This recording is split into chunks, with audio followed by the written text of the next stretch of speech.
आज का हमारा टॉपिक है working capital and fixed capital, concept and determinant. जैसे कि हम इस चैप्टर के स्टार्टिंग से पढ़ते आ रही कि एक बिजनेस पर्सन जो फाइनेंस इन्वेस्ट करता है बिजनेस को रन करने के लिए, उसको हम बोलते हैं कैपिटल।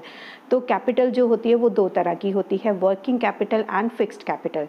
वर्किंग कैपिटल कौन सी कैपिटल होती है? वो कैपिटल जो कंपनी की करंट एसेट को परचेज करने में और साथ ही साथ में डे टू डे जो एक्सपेंसेस होते हैं उनको इनकर करने में हेल्प करती है, और ये कंपनी की लिक्विडिटी को मेंटेन करने में भी हेल्प करती है। तो सेकंड होती है हमारी फिक्स्ड कैपिटल।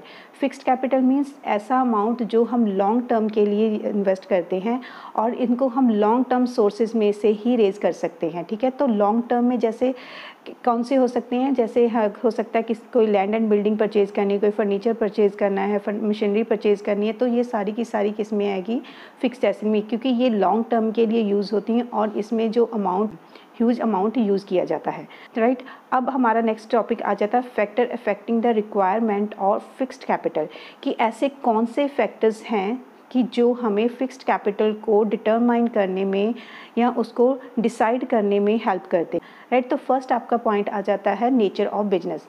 सबसे पहले हमें एक बिजनेस पर्सन को ये चेक करना है कि उसका जो बिजनेस है वो किस टाइप का है। टाइप का बिजनेस जो होते हैं दो तरह के होते हैं, एक होता है मैन्युफैक्चरिंग बिजनेस और सेकंड होता है ट्रेडिंग बिजनेस। तो मैन्युफैक्चरिंग होती है वो किसके साथ रिलेटेड होती है? वो प्रोडक्शन के साथ रिलेटेड होती है। राइट, तो प्रोडक्शन करने के लिए हमें क्या क्या चीज़ों की ज़रूरत पड़ सकती है? लैंड एंड बिल्डिंग की ज़रूरत पड़ती है, मशीनरी की ज़रूरत पड़ती है, उसके लिए मशीनरी को चलाने के लिए फ्यूल की ज़रूरत पड़ती है। ठीक है, लेबर भी हमें चाहिए और उसको हमने वेजेस वगैरह भी पे करनी है। तो उसके लिए स्टार्टिंग करने के लिए हमें क्या है, ह्यूज अमाउंट की ज़रूरत पड़ती है।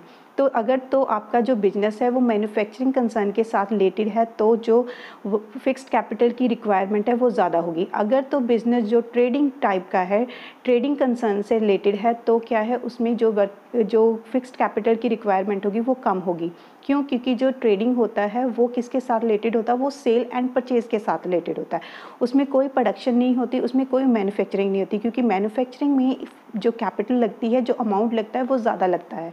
करना तो सबसे पहले यही हमें चेक करना कि जो हमारा बिजनेस है वो किस टाइप का है, मैन्युफैक्चरिंग का है या फिर ट्रेडिंग का है। तो दोनों के अकॉर्डिंग फिर हमें क्या है, अपनी फिक्स्ड कैपिटल की रिक्वायरमेंट को डिसाइड करना होगा। सेकंड पॉइंट हमारा स्केल ऑफ ऑपरेशन। अब सबसे पहले हमने ये डिसाइड कर लिया कि जो हमारा बिजनेस होता है वो किस टाइप का है, मैन्युफैक्चरिंग का है या फिर हमारा ट्रेडिंग का है। अगर तो मैन्युफैक्चरिंग भी लार्ज स्केल पे हो रही है या स्मॉल स्केल पे हो रही है, ये भी हमने चेक करना है। ठीक है, तो सबसे पहले हमने ये देखना है कि जो हमारी मैन्युफैक्चरिंग है वो किस स्केल की है, लार्ज स्केल की है या फिर स्मॉल स्केल की। अगर तो जो मैन्युफैक्चरिंग है या प्रोडक्शन है लार्ज स्केल पे हो रही है तो क्या है, फिक्स्ड कैपिटल की रिक्वायरमेंट ज़्यादा होगी। राइट, अगर तो जो मैन्युफैक्चरिंग है वो हमारी स्मॉल स्केल पे होगी तो फिक्स्ड कैपिटल है उसकी रिक्वायरमेंट क्या होगी, कम होगी। तो ये भी डिपेंड करता है कि जो बिजनेस का स्केल होता है, स्केल ऑफ ऑपरेशन है, उसके अकॉर्डिंग भी जो फिक्स्ड कैपिटल है वो डिसाइड की जाती है। थर्ड हमारा पॉइंट है चॉइस ऑफ टेक्निक। क्या कि अगर कोई बिजनेस कंसर्न प्रोडक्शन से रिलेटेड है और उसकी जो रिक्वायरमेंट है मशीन्स की और जो ऑटोमेटिक मशीन्स को वो ज़्यादा यूज़ कर रहा है, तो उसमें जो फिक्स्ड कैपिटल की रिक्वायरमेंट होगी वो ज़्यादा होगी। अगर तो जो बिजनेस कंसर्न प्रोडक्शन के साथ रिलेटेड है बट वो स्मॉल स्केल का बिजनेस है, स्मॉल स्केल की ऑपरेशंस है, ठीक है, तो साथ ही साथ में वो क्या है, ज़्यादा से ज़्यादा काम जो है लेबर से करवा रहा है, उसकी जो प्रोडक्शन है वो लेबर द्वारा करवाई जा रही है, तो उसमें जो फिक्स्ड कैपिटल की रिक्वायरमेंट होगी वो कम होगी। फोर्थ पॉइंट है हमारा टेक्नोलॉजी अपग्रेडेशन, कि अगर तो कोई बिजनेस जो कंसर्न है वो अपने कॉम्पिटिटर के साथ या अपने टाइम के हिसाब या मार्केट के हिसाब से चलना चाहती है, तो मार्केट में जो नई टेक्निक्स आ रही हैं उसको वो यूज़ कर रहा है, वो टेक्निक्स जो यूज़ कर रहा है उसको क्या है, अपग्रेड करना पड़ेगा। और उस अपग्रेडेशन के लिए उसको क्या है, फिक्स्ड कैपिटल की रिक्वायरमेंट ज़्यादा पड़ेगी। अगर तय कि उसकी जो टेक्नोलॉजी वो ठीक चल रही है, उसको ज़्यादा अपग्रेड करने की ज़रूरत नहीं है या उसको चेंज करने की ज़रूरत नहीं है, तो फिर क्या, तो उसमें जो फिक्स्ड कैपिटल की रिक्वायरमेंट होती है वो कम होती है। फिफ्थ पॉइंट है ग्रोथ प्रोस्पेक्टस, कि अगर किसी बिजनेस पर्सन को लगता है कि उसकी फ्यूचर में जो बिजनेस की ग्रोथ की जो अपॉर्चुनिटीज़ है उसको ज़्यादा मिलेंगी या फिर उसका बिजनेस जो फ्यूचर में ग्रो कर सकता है, तो वो क्या है, उसके लिए फ़िक्स्ड कैपिटल की जो रिक्वायरमेंट होगी वो ज़्यादा होगी। क्योंकि अगर उसको लगता है कि उसकी जो बिजनेस की जो ग्रोथ की अपॉर्चुनिटीज़ हैं वो कम हैं, उसको फ्यूचर में कम मिलेंगी, तो क्या है, फ़िक्स्ड कैपिटल की रिक्वायरमेंट कम हो जाएगी। 6 पॉइंट है डाइवर्सिफिकेशन। डाइवर्सिफिकेशन का मीनिंग होता है कि जब कोई मैन्युफैक्चरिंग कंपनी एक प्रोडक्ट के साथ दूसरे प्रोडक्ट्स को भी प्रोड्यूस करना स्टार्ट करती है। जैसे एग्जांपल लेते हैं कि एक टेक्सटाइल कंपनी है, उसने साथ ही में क्या है पेपर मैन्युफैक्चरिंग का काम जो है वर्क जो है स्टार्ट किया है। तो जब वो पेपर मैन्युफैक्चरिंग का वर्क स्टार्ट करेंगे तो उसके लिए उसको फिक्स्ड कैपिटल की रिक्वायरमेंट ज़्यादा होगी। क्यों ज़्यादा होगी? क्योंकि जो मशीन्स, जो फैक्ट्री, जो लैंड एंड बिल्डिंग वो यूज़ कर रहा है अपने टेक्सटाइल वर्क के लिए, वो सेम का सेम प्रोडक्ट या सेम मशीनरी वो अपने पेपर मैन्युफैक्चरिंग के लिए नहीं यूज़ कर सकता। तो उसके लिए उसको नई चीज़ें, नई मशीनरी, नई लैंड एंड बिल्डिंग, तो नया लेबर, सब कुछ उसको नई चीज़ें की ज़रूरत पड़ेगी। तो उसको नई चीज़ों को इंस्टॉल करने के लिए उसको नई फिक्स्ड कैपिटल को ऐड करना पड़ेगा। तो अगर तो कंपनी में, अगर तो मैन्युफैक्चरिंग कंसर्न में डाइवर्सिफिकेशन हो रही है तो फिक्स्ड कैपिटल की रिक्वायरमेंट ज़्यादा होगी। अगर डाइवर्सिफिकेशन नहीं हो रही है तो फिक्स्ड कैपिटल की रिक्वायरमेंट कम होगी। 7 पॉइंट है फाइनेंसिंग ऑल्टरनेटिव की जो है। तो there are many sources in the market to raise the finance. Market में बहुत सारे सोर्सेज होते हैं, लॉन्ग टर्म सोर्सेज हैं, शॉर्ट टर्म सोर्सेज हैं जो फाइनेंस को रेज करने में हेल्प करते हैं। फिक्स्ड कैपिटल कहाँ से रेज की जा सकती है? लॉन्ग टर्म डेट से या फिर इक्विटी से की जा सकती है। ठीक है, तो ये दोनों कौन से सोर्सेज होते हैं? लॉन्ग टर्म के सोर्सेज होते हैं। और आजकल मार्केट में लॉन्ग टर्म सोर्सेज के अलावा और भी बहुत सारे सोर्सेज हैं, जैसे कि लीजिंग जो होती है। लीजिंग का मीनिंग होता है कि अगर किसी बिजनेस को कोई एसेट या कोई मशीनरी जो है रेंट पे मिल रही है तो ठीक है, उसके लिए जो फिक्स्ड कैपिटल की रिक्वायरमेंट होगी कम होगी, क्योंकि जस्ट उसने क्या है, उसको बहुत आसानी से वो चीज़ जो है जो उसने बाय करनी है बल्क में पैसा लगा के या ज़्यादा पैसा इन्वेस्ट करके, तो वो अगर उससे कम रेट पे या कम रेंट पे मिल रही है तो वो उस चीज़ के लिए उसके लिए उसको फिक्स्ड कैपिटल की ज़रूरत कम पड़ेगी। तो अगर तो बिजनेस पर्सन को जो मशीनरी रेंट पे, जहाँ लीजिंग पे नहीं मिल रही है, तो फिर क्या करना पड़ेगा? उसको अपनी फिक्स कैपिटल की रिक्वायरमेंट को बढ़ाना पड़ेगा। क्यों? क्योंकि उसको फिर वो मशीनरी खुद बाय करनी पड़ेगी। ठीक है, और बाय करने के लिए उसको ह्यूज अमाउंट की ज़रूरत पड़ेगी। लास्ट एंड 8th पॉइंट है लेवल ऑफ कोलैबोरेशन। कोलैबोरेशन का मीनिंग होता है कि जब दो या दो से ज़्यादा कंपनीज मिलके काम करती हैं, तो अगर तो दो या दो से ज़्यादा कंपनीज मिलके कोई प्रोडक्शन स्टार्ट करती है तो क्या जो इन्वेस्टमेंट का अमाउंट होता है वो क्या है, सब में डिस्ट्रीब्यूट हो जाता है। तो कोलैबोरेशन में जो मतलब एक तरह से रिस्क होता है, या कह सकते हैं रिस्क हो सकता है, जहाँ जो इन्वेस्टमेंट का ह्यूज अमाउंट होता है वो सबका साथ डिस्ट्रीब्यूट हो जाता है। अगर तो कोलैबोरेशन हो रही है तो फिक्स्ड कैपिटल की रिक्वायरमेंट कम होगी, क्योंकि सारे जो बिजनेस पर्सन हैं, सारी जो कंपनीज़ हैं, उन्होंने साथ मिलकर इकट्ठे काम करना, और सबके साथ जो इन्वेस्टमेंट का ह्यूज अमाउंट होगा या जो कैपिटल उन्होंने लगवानी है वो डिस्ट्रीब्यूट हो जाएगी। अगर तो कोलैबोरेशन नहीं हो रही है, अगर एक ही कंपनी प्रोडक्शन स्टार्ट कर रही है, मैन्युफैक्चरिंग कर रही है, तो उसके लिए फिक्स्ड कैपिटल की रिक्वायरमेंट ज़्यादा हो जाएगी। सेकेंड टाइप ऑफ कैपिटल है हमारी वर्किंग कैपिटल। वर्किंग कैपिटल एक ऐसा अमाउंट होता है जो कंपनी को करंट एसेट को परचेज़ करने और जो उसके डेली के जो एक्सपेंसेस होते हैं उनको इनकम करने में हेल्प करती है, और कंपनी की जो लिक्विडिटी होती है उसको मेंटेन करने में हेल्प करती है। ठीक है, इन अकाउंटिंग इक्वेशन के अकॉर्डिंग देखा जाए तो जो वर्किंग कैपिटल होती है उसको कैसे कैलकुलेट किया जाता है? Current asset minus current liability. अब इस मीनिंग को क्लियर करने के लिए हम एक बैलेंस शीट देखते हैं। बैलेंस शीट में अब हमारे पास करंट एसेट कितनी है? 50,000 है। ठीक है, और करंट लायबिलिटी कितनी है? 35,000। जब हम इसको इस फॉर्मूले में अप्लाई करेंगे, फॉर्मूला क्या था?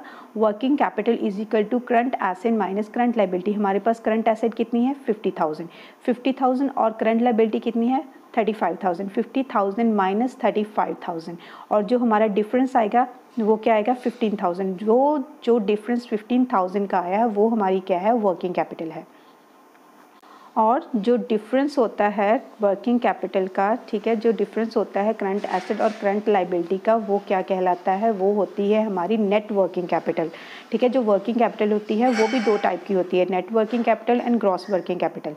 नेट वर्किंग कैपिटल मेनली जो डिफरेंस होता है करंट एसेट और करंट लायबिलिटी का। ठीक है, जो हमारा 15,000 आया था वो हमारी क्या है? Net working capital. और जो ग्रॉस वर्किंग कैपिटल होती है वो क्या है? Total aggregate of the current asset. Means हमारे पास टोटल करंट एसेट कितनी है? हमारे पास टोटल करंट एसेट कितनी थी? 50,000। तो जो वो 50,000 है वो हमारी क्या है? Gross working capital.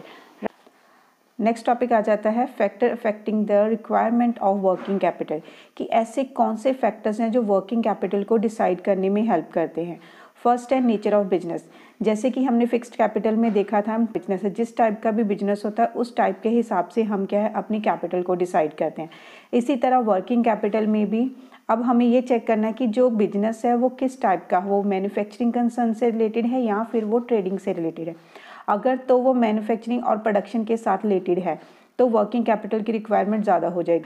तो जो डेली के खर्चे होते हैं वो वर्किंग कैपिटल से इनकट किए जाते हैं। अब जो ये बिजनेस मैन्युफैक्चरिंग के साथ कंसर्न है तो उसके लिए उसको मशीनरीज की ज़रूरत होगी, उसको चलाने के लिए फ्यूल की ज़रूरत पड़ेगी, लेबर की ज़रूरत पड़ेगी, लेबर को डेली वेजेस के हिसाब से या सैलरी के हिसाब से उनको पेमेंट भी करनी पड़ेगी। तो ठीक है, अगर जो बिजनेस कंसर्न होता है वो मैन्युफैक्चरिंग से रिलेटेड है तो वर्किंग कैपिटल की रिक्वायरमेंट ज़्यादा हो जाएगी। अगर तो बिजनेस कंसर्न जो ट्रेडिंग के साथ रिलेटेड है, ट्रेडिंग कंसर्न है, तो फिर क्या है वर्किंग कैपिटल की रिक्वायरमेंट कम हो जाती है। सेकंड पॉइंट है स्केल ऑफ ऑपरेशन, कि बिजनेस का जो स्केल होता है, जो प्रोडक्शन का स्केल होता है, उसके लेवल के हिसाब से वर्किंग कैपिटल को डिसाइड किया जाता है। अगर तो जो लार्ज स्केल की ऑर्गेनाइजेशन है उनका जो स्केल ऑफ ऑपरेशन है वो टॉप लेवल पे, वो हाई लेवल का है, ठीक है। अगर तो बिग ऑर्गेनाइजेशन जो हैं उनका जो स्केल का ऑपरेशन है वो हाई लेवल का है तो उनके लिए वर्किंग कैपिटल की रिक्वायरमेंट ज़्यादा होगी। और जो स्मॉल ऑर्गेनाइजेशंस हैं जहाँ उनका जो स्मॉल स्केल है और जो उनका जो स्केल ऑफ ऑपरेशन है वो स्मॉल लेवल का है तो उनके लिए वर्किंग कैपिटल की रिक्वायरमेंट कम होगी। बिजनेस साइकिल, हर कोई बिजनेस जो होता है 4 फेजेस के साथ रिलेटेड होता है। उसको जो साइकिल के प्रोडक्शन साइकिल के जो 4 फेजेस होते हैं उनमें से गुजरना पड़ता है। फर्स्ट होता है बूम पीरियड। कौन सा होता है? जब किसी भी प्रोडक्ट की जो डिमांड होती है वो टॉप पे होती है, उसकी जो डिमांड होती है वो पीक पे होती है। तो अगर जो बूम पीरियड है उसमें जो प्रोडक्ट की डिमांड है वो हाई है तो साथ में क्या होगा, प्रोडक्शन भी इंक्रीज होगी। अगर प्रोडक्शन इंक्रीज होगी तो इट मीन्स सेल्स भी इंक्रीज होगी, तो उसके लिए वर्किंग कैपिटल की रिक्वायरमेंट क्या है, ज़्यादा हो जाती है। सेकेंड फेज़ होता है डिप्रेशन, कि अगर जो प्रोडक्ट है उसकी मार्केट में डिमांड जो है वो कम है या फिर बहुत ज़्यादा कम है या फिर है ही नहीं, तो उस पीरियड में क्या होता है, जो बिजनेस का प्रोडक्शन होती है वो बिल्कुल ही लो लेवल पे चली जाती है, एक तरह से वो बिल्कुल डिक्रीज़ हो जाती है, तो उसको हम डिप्रेशन पीरियड बोलते हैं। थर्ड आ जाता है इम्प्रूवमेंट फेस मीन्स कि अगर कंपनी को लगता है कि उनका जो बिजनेस है वो थोड़ा ग्रो कर रहा है तो वो अपने प्रोडक्ट की प्रोडक्शन जो है उसको थोड़ा सा इम्प्रूव करते हैं, तो ये किस थर्ड स्टेज में आ जाता है, इम्प्रूवमेंट स्टेज में। तो लास्ट में वो साइकिल जो होता है फिर से वो कंप्लीट हो जाता है, फोर्थ स्टेज पे बूम पे आ जाता है। तो ये एक तरह से जो साइकिल होता है वो बूम से स्टार्ट होकर डिप्रेशन पे जाता है, फिर उसको इम्प्रूव किया जाता है, देन उसके बाद फिर से वो बूम पे आ जाता है। तो एक तरह से पूरा का पूरा जो साइकिल है वो कंप्लीट हो जाता है। तो अगर तो बूम पीरियड है तो उसके लिए वर्किंग कैपिटल की रिक्वायरमेंट ज़्यादा होगी। डिप्रेशन पीरियड चल रहा है या इम्प्रूवमेंट पीरियड चल रहा है बिजनेस के लिए तो उनके लिए वर्किंग कैपिटल की रिक्वायरमेंट कम होगी। फोर्थ पॉइंट है सीजनल फैक्टर्स, की कुछ प्रोडक्ट्स जो होते हैं उनकी जो demand through out the year होती है और कुछ जो प्रोडक्ट होते हैं उनकी जो डिमांड होती है वो सीजनल होती है। जैसे एग्जांपल कि जो वूलन क्लॉथ्स है, वूलन क्लॉथ्स की डिमांड सिंपल 2 या 3 महीने के लिए होती है, ठीक है। तो उसके लिए बिजनेस को क्या करना पड़ता है, मैन्युफैक्चरिंग जो करनी पड़ती है वो पहले से करके रखनी पड़ती है।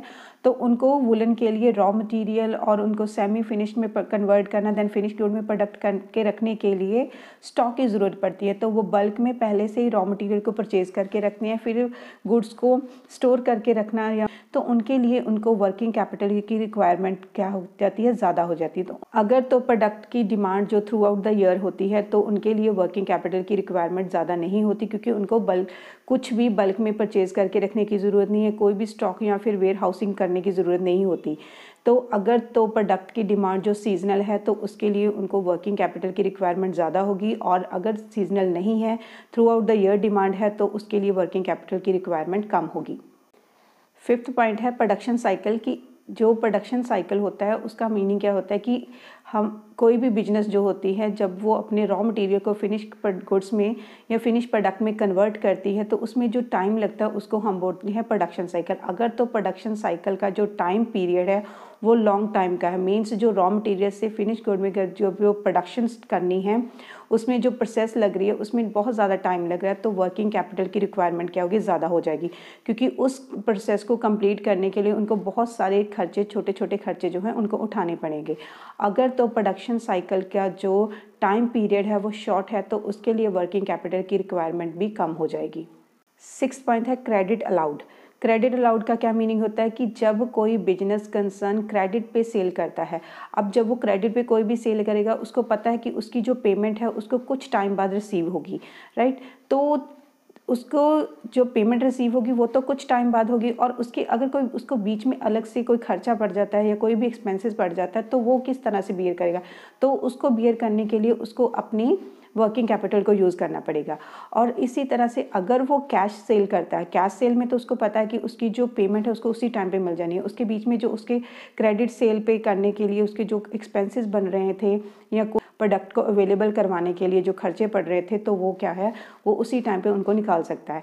तो क्रेडिट सेल हो रही है तो उसके लिए उसकी वर्किंग कैपिटल की रिक्वायरमेंट ज़्यादा हो जाएगी। अगर तो कैश सेल हो रही है तो उसके लिए उसको वर्किंग कैपिटल की रिक्वायरमेंट कम हो जाएगी। 7 पॉइंट है क्रेडिट अवेल्ड।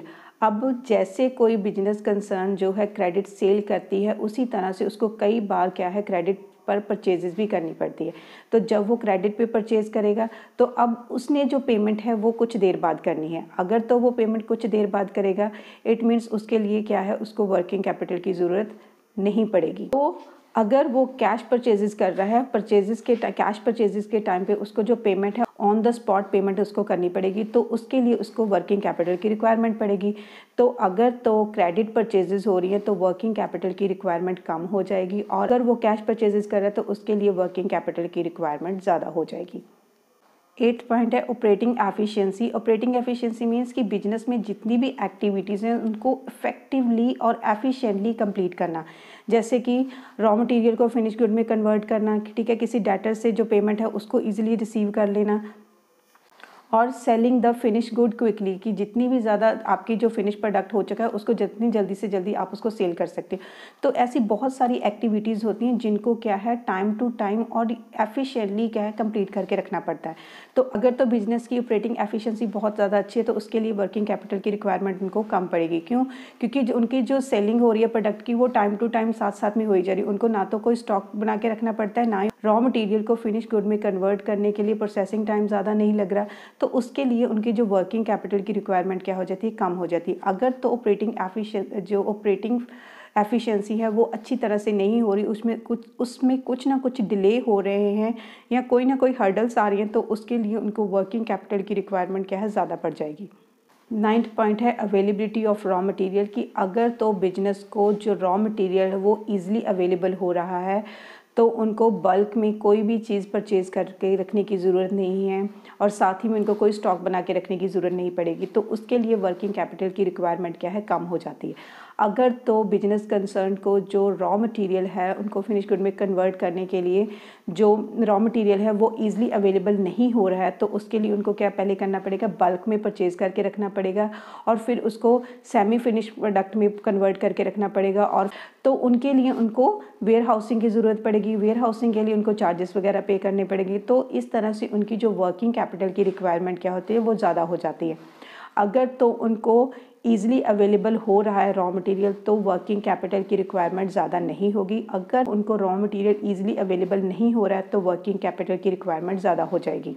10th पॉइंट है ग्रोथ प्रोस्पेक्टस की। अगर तो बिजनेस की फ्यूचर में ग्रोथ की कोई अपॉर्चुनिटीज़ उनको मिल रही हैं, उनको लगता है कि हमारा बिजनेस जो है फ्यूचर में ग्रो कर सकता है, तो उसके लिए वर्किंग कैपिटल की रिक्वायरमेंट ज़्यादा हो जाएगी, क्योंकि उन्होंने अपने बिजनेस को एक्सपेंड करने के लिए बहुत सारे खर्चे करने पड़ेंगे, बहुत सारे जो है उनको ऑपरेशंस करने पड़ेंगे, ठीक है, प्रोसेसेस करनी पड़ेंगी, तो उनके लिए उनको ह्यूज वर्किंग कैपिटल की रिक्वायरमेंट होगी। अगर तो उनको बिजनेस को लगता है कि उनका जो बिजनेस है वो ग्रो नहीं कर पाएगा, या उनको बिजनेस की जो ग्रोथ की अपॉर्चुनिटीज़ हैं वो कम मिलेंगी, तो उनके लिए वर्किंग कैपिटल की रिक्वायरमेंट कम हो जाएगी। 11 पॉइंट है लेवल ऑफ कंपटीशन, कि अगर तो कोई भी बिजनेस कंसर्न अपने कॉम्पिटिटर के हिसाब के साथ अपने प्रोडक्ट को मार्केट में अवेलेबल रखना चाहता है तो उसको कॉम्पिटिटर के साथ मिलकर चलना पड़ेगा और उसको अपने प्रोडक्ट की जो डिमांड है, जो अवेलेबिलिटी है, उसको अवेलेबल करवा के रखना पड़ेगा और उसके लिए उसको पहले से अपने प्रोडक्ट को रेडी करके रखना पड़ेगा, उनका स्टॉक बना के रखना पड़ेगा कि जब भी उसके प्रोडक्ट की ज़रूरत पड़ेगी वो उसको ईज़िली अप्लाई कर सके, तो उसको वो ईज़िली मार्केट में अवेलेबल करवा सके। तो अगर तो वो अपने आप को मार्केट में या अपने कॉम्पिटिटर के बीच में रखना चाहता है, कंपटीशन को अचीव करना चाहता है, तो उसके लिए उसकी वर्किंग कैपिटल की रिक्वायरमेंट उसको ज़्यादा पड़ेगी। लास्ट एंड 12th पॉइंट है इन्फ्लेशन, की जो इन्फ्लेशन होती है वो भी वर्किंग कैपिटल को डिसाइड करने में बहुत हेल्प करती है कि अगर तो इन्फ्लेशन का रेट जो है हाई है तो बिजनेस कंसर्न के लिए वर्किंग कैपिटल की रिक्वायरमेंट क्या है वो ज़्यादा हो जाएगी, क्योंकि उसको हर जो चीज़ है वो महंगी मिल रही है, रॉ मटेरियल उसको महंगा मिल रहा है, लेबर उसको महंगी मिल रही है, राइट। तो जो मशीनरी के ऊपर फ्यूल्स वगैरह है वो उसको महंगे मिल रहे हैं, तो हर एक चीज़ उसके लिए एक्सपेंसिव है और उसको इनकर करने के लिए उसको वर्किंग कैपिटल की ज़रूरत पड़ेगी। और अगर तो इन्फ्लेशन का रेट जो कम है तो उसके लिए उसकी जो वर्किंग कैपिटल की रिक्वायरमेंट है वो भी कम हो जाएगी, क्योंकि अब उसको मार्केट के हिसाब से जो भी प्रोडक्ट उसको चाहिए होते हैं, जो भी उसको रॉ मटेरियल चाहिए है, जो भी चीज़ उसको चाहिए है वो ईजी और सस्ते रेट पे मिल रही है। तो इन्फ्लेशन जो है वो भी एक तरह से वर्किंग कैपिटल को डिसाइड करने में हेल्प करती है। तो ये था हमारा चैप्टर फाइनेंशियल मैनेजमेंट।